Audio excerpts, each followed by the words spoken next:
Assalamu alaikum. Today we are going to study modern English class 5 lesson number 2 does he remember। does he remember का मतलब है कि क्या मैं उसे याद हूँ या क्या उसने मुझे याद रखा हुआ है।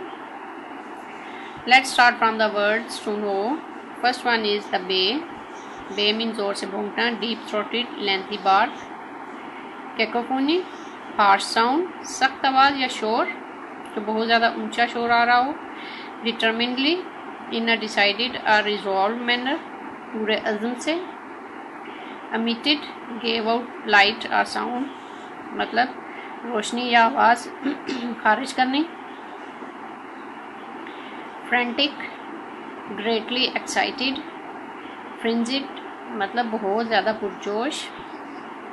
फंबल्ड टच्ड और handled awkwardly and uncertainly.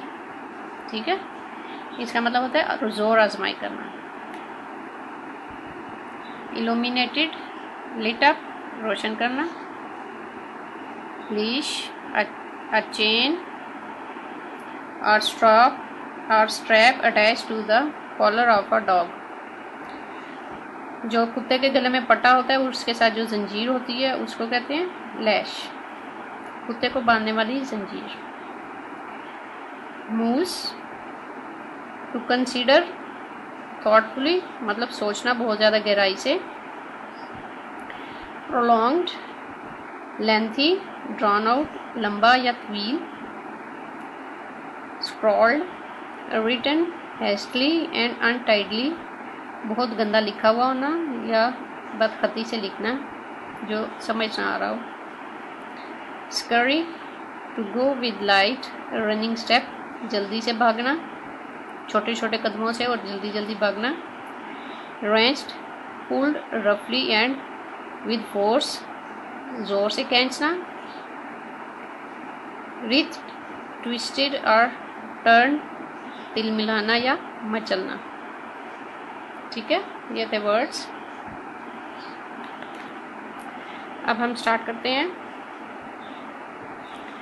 Mic stood waiting at the gate garden gate. Mike बाग के दरवाजे के पास इंतज़ार में खड़ा था। देयर वाज अ पैडलॉक उस पे एक ताला था। एंड चेन और एक जंजीर ऑन द गेट दरवाजे पे या गेट पे।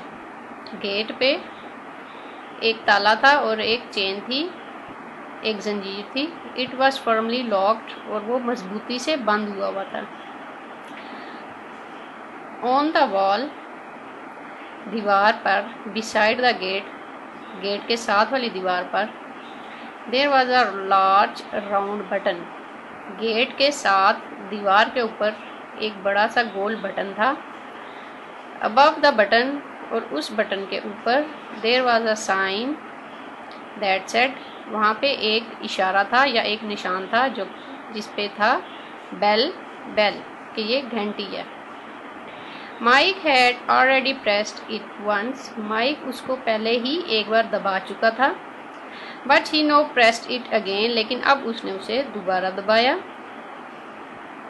ही had thought about climbing over the gate उसने सोचा कि वो चढ़ के दीवार पर चढ़ के गेट के से अंदर हो जाए। एंड एंटरिंग द कंपाउंड और सेन में चला जाए।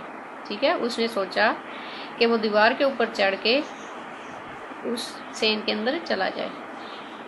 बट लेकिन ही न्यू वो जानता था that the large sign on the gate meant what it said कि गेट के ऊपर जो बड़ा सा इशारा है उसका मतलब वो ही है जो कि लिखा हुआ है या जो वो कह रहे हैं।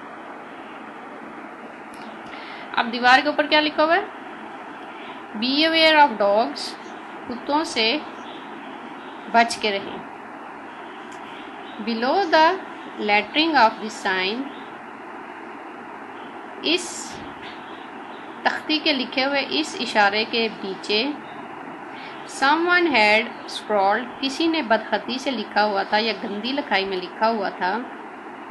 They will have you for breakfast कि वो आपको नाश्ते में खा सकते हैं। जैसा कि आप ये देख रहे हैं पिक्चर में, सबसे ऊपर लिखा हुआ है बी अवेयर ऑफ डॉग्स, और फिर नीचे किसी ने लिखा हुआ है they will have you for breakfast, और ये साइड पे बेल है। ठीक है, ये माइक है जो वेट कर रहा है दरवाज़ा खुलने का। Mike thought this was amusing, Mike ने सोचा कि ये एक दिलचस्प बात है, बट लेकिन ही ऑल्सो न्यू, वो ये भी जानता था that it might be true, कि ये बात सच हो सकती है। जजिंग, अंदाज़ा लगाते हुए, बाय द बार्किंग, कुत्तों के भौंकने से, he could hear coming from the house, जो कि वो सुन सकता था घर के अंदर से आते हुए। माइक ने सोचा कि ये एक दिलचस्प बात है, लेकिन वो ये भी जानता था कि ये बात सच हो सकती है, और उसने इस बात का अंदाज़ा इस चीज़ से लगाया कि जब घर के अंदर से कुत्तों के भौंकने की आवाज़ आ रही थी। He was not going to take the risk, वो ये रिस्क नहीं ले सकता था, या ये ख़तरा मोल नहीं ले सकता था। रिस्क का मतलब होता है ख़तरा मोल लेना। एंड बिकम, और बनना नहीं चाहता था, फूड फॉर दिस क्रिएचर, इस मखलूक की खुराक, और वो इस मखलूक की खुराक नहीं बनना चाहता। मखलूक मतलब वो जो कुत्ते थे अंदर। Besides he was now too old to be climbing over gate, इसके अलावा वो अब इतना बूढ़ा हो चुका था कि वो गेट के ऊपर नहीं चढ़ सकता था। परहैप्स, शायद, the dogs had heard the bell ringing again, शायद कुत्तों ने बेल की आवाज़, बेल के बजने की आवाज़ दोबारा सुन ली है। और पॉसिबली, और या ये भी हो सकता है, they had sensed their prey, या शायद उन्होंने अपने शिकार को सूंघ लिया हो या उसके बारे में समझ लिया हो।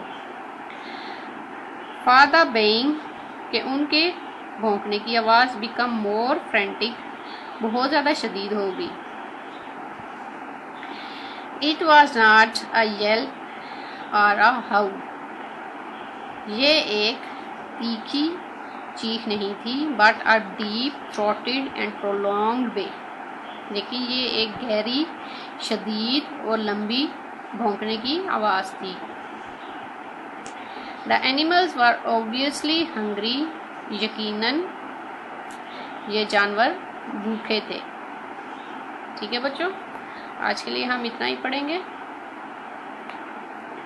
नेक्स्ट लेसन के साथ जो नेक्स्ट पैराग्राफ है और उसके नेक्स्ट वीडियो में हम अपलोड करेंगे। अभी के लिए इतने काम होगा। अल्लाह हाफिज़।